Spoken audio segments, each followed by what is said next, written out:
Famously ruled not obscene by the U.S. Supreme Court, Carnal Knowledge starts in the 1940s with college roommates Jonathan, Jack Nicholson, and Sandy, Art Garfunkel, fantasizing about women and sex. As the story follows them through to the present, that is, 1970, Jonathan becomes the main focus of interest, but neither character outgrows his adolescent attitudes. The pair's chronic immaturity seems to be the point, but as a consequence, it is difficult to sympathize with either as they screw their way through life. The women they mistreat are not much better. The closest to a likable character is Susan, Candice Bergen, who starts out as Sandy's girlfriend.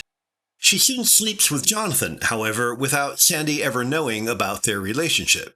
Later, Jonathan hooks up with Bobby and Margaret, a well-endowed model-cum-actress who slides into deep depression as a result of his emotional abuse.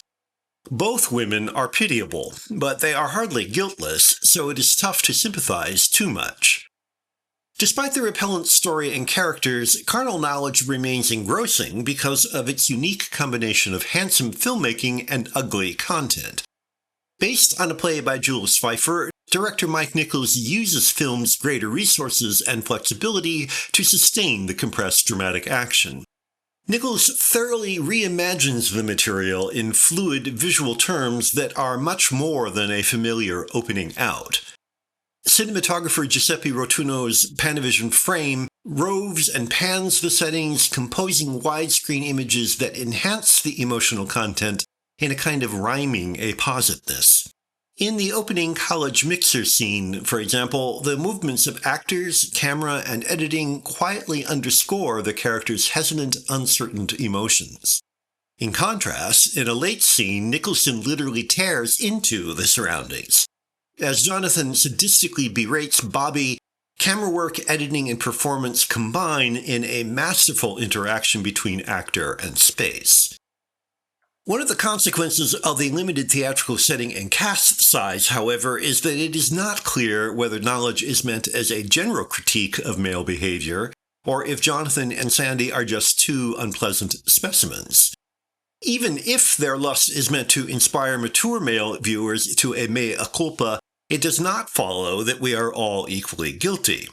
For that matter, if the women are either willing dupes or just as manipulative and selfish as the men, as in the case of Sandy's mistress Cindy, Cynthia O'Neill, should we conclude that this is the way men and women always treat each other?